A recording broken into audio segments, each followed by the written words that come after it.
Gila sih. Baru juga hasil drawing keluar, tapi vibes-nya udah kayak jalan menuju Piala Dunia dimulai dari sekarang. Timnas Indonesia lagi masuk fase yang beda, bro. Bukan cuma sekadar ikut turnamen Asia buat numpang lewat, tapi sekarang targetnya udah jauh lebih serius. John Herdman datang dengan visi besar, membawa Garuda terbang sampai Piala Dunia 2030. Dan menurut pelatih asal Inggris itu, Piala Asia 2021 bakal jadi batu loncatan paling penting buat ngebentuk mental dan kualitas skuad Indonesia. Dan pas lihat hasil drawingnya, netizen langsung bilang, wah ini grup neraka. Indonesia resmi masuk grup F bareng Jepang, Qatar, dan Thailand. Kalau dipikir-pikir, ini grup emang brutal banget. Jepang sekarang jadi tim Asia dengan ranking FIFA tertinggi. Qatar, jangan lupa mereka juara bertahan Piala Asia 2 edisi berturut-turut. Belum lagi Thailand yang selalu jadi rival panas Asia Tenggara. Tapi anehnya, Herdman malah kelihatan santai dan optimis menghadapi semuanya. Bukannya takut, Herdman malah bilang ini kesempatan emas. Menurut Herdman, Indonesia memang harus mulai terbiasa lawan tim level elit Asia kalau mau berkembang. Karena kalau lawannya cuma yang setara terus, perkembangan tim bakal jalan di tempat. Dia pengen pemain Indonesia ngerasain tekanan besar, atmosfer stadion lawan, sampai intensitas pertandingan kelas Asia yang sebenarnya. Buat Herdman, main di luar negeri itu bukan beban, tapi latihan mental. Dia bilang salah satu tantangan terbesar Indonesia adalah belum terbiasa tampil di luar kandang dengan tekanan tinggi. Makanya Piala Asia 2027 dianggap penting banget buat ngebentuk mental pemain.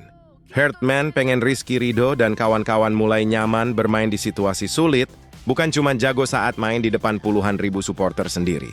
Dan yang paling menarik, Herdman ngomong belak-belakan soal gap Indonesia dengan Jepang dan Qatar. Menurut dia, saat ini masih ada jarak kualitas yang cukup jauh antara Indonesia dengan tim-tim top Asia. Tapi bukannya minder, Herdman justru pengen skuad Garuda pelan-pelan memangkas gap itu.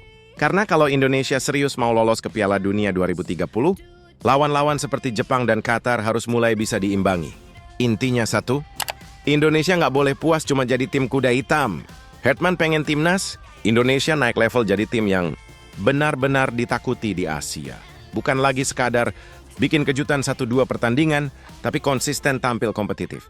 Dan proses itu menurut dia nggak bisa instan. Semua udah butuh waktu, pengalaman, dan chemistry yang terus dibangun. Makanya, Herdman sekarang fokus bukan cuma menang, tapi membangun fondasi. Dia percaya pengalaman menghadapi pertandingan besar bakal bikin mental pemain berkembang jauh lebih cepat. Semakin sering lawan tim kuat, semakin ngerti cara menghadapi tekanan, dan itu yang lagi dibentuk sekarang di Timnas Indonesia. Menariknya lagi, Herdman ternyata udah nyusun roadmap detail menuju 2030. Pelatih yang pernah bawa Kanada ke Piala Dunia 2022. Itu nggak mau kerja setengah-setengah. Dia udah bikin langkah-langkah konkret supaya Timnas Indonesia bisa berkembang secara bertahap. Semua agenda yang dibuat sekarang ternyata punya tujuan jangka panjang menuju kualifikasi Piala Dunia 2030. Langkah pertama dimulai dari pemain lokal. Herdman bilang salah satu prioritas terbesarnya adalah mengevaluasi pemain domestik yang tampil di BRI Super League 2025-2026. Dia pengen nyari pemain-pemain yang benar-benar punya profil, cocok buat kebutuhan tim nasional di masa depan. Dan ini jadi kesempatan emas buat pemain lokal yang selama ini jarang dilirik. Pada tanggal 26-30 Mei 2026 nanti, Timnas Indonesia bakal menggelar training camp di Jakarta. Herdman memanggil 23 pemain untuk dipantau lebih dekat. Beberapa nama yang sebelumnya belum pernah dipanggil, bahkan punya peluang besar buat nunjukin kualitas mereka. Yang bikin fans makin semangat, Tom Hay dan Shane Pettinama balik lagi. Dua pemain diaspora ini sebelumnya absen di FIFA series karena hukuman larangan bermain. Tapi sekarang mereka kembali masuk radar Herdman. Kehadiran pemain diaspora jelas bakal jadi tambahan penting buat menaikkan kualitas skuad Garuda. Tapi Herdman belum berhenti di situ, karena bulan Juni bakal jadi tes yang lebih serius. Setelah melihat pemain lokal, langkah berikutnya adalah mengecek kondisi pemain diaspora yang berkarir di Eropa. Herdman pengen lihat siapa saja yang benar-benar siap jadi tulang punggung timnas Indonesia menuju Piala Asia 2027. Dan lawan uji cobanya juga nggak main-main. Indonesia dijadwalkan menghadapi Oman dan Mozambik dalam FIFA Match Day Juni 2026 di Stadion Utama Gelora Bung Karno. Dua laga ini bakal jadi ajang penting buat mengukur kualitas skuad sebelum masuk persiapan besar menuju Piala Asia. Menurut Herdman, sekarang waktunya nyari kombinasi terbaik. Dia pengen memadukan pemain lokal terbaik dengan diaspora supaya terbentuk skuad ideal. Karena menurutnya, tim hebat bukan cuma soal pemain bintang, tapi soal chemistry dan keseimbangan tim. Yang keren, Hartman juga nggak takut disebut masuk grup paling sulit.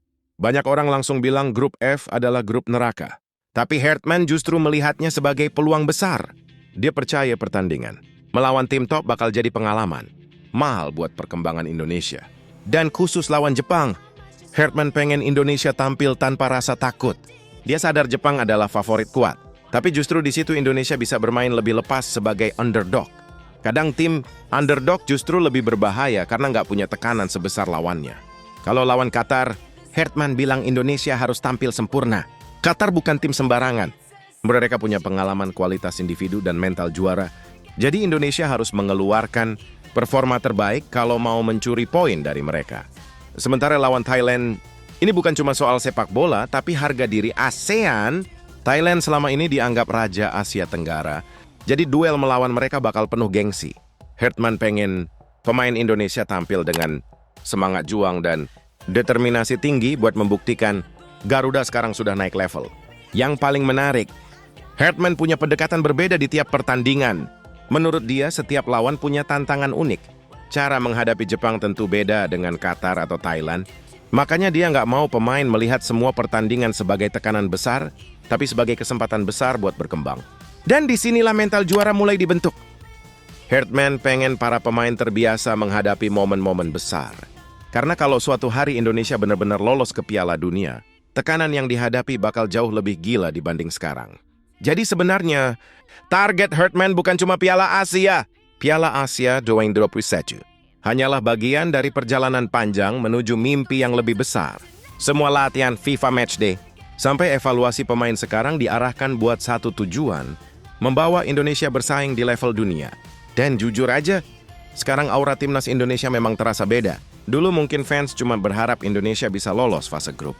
Tapi sekarang ekspektasinya mulai berubah. Ada rasa percaya diri kalau Garuda perlahan bisa menantang tim-tim besar Asia. Pertanyaannya sekarang, apakah generasi ini bisa mencetak sejarah? Karena untuk pertama kalinya dalam waktu lama, Indonesia punya proyek jangka panjang yang jelas. Pelatih dengan pengalaman Piala Dunia. Pemain diaspora berkualitas. Talenta muda yang mulai matang. Dan dukungan supporter yang luar biasa. Kalau semua proses ini berjalan sukses, bukan nggak mungkin mimpi ke Piala Dunia benar-benar jadi kenyataan. Sekarang tinggal bagaimana timnas Indonesia memanfaatkan setiap kesempatan yang ada, karena perjalanan menuju 2030 sudah dimulai dari hari ini. Nah, Piala Asia 2027 bisa jadi titik awal lahirnya era baru sepak bola Indonesia.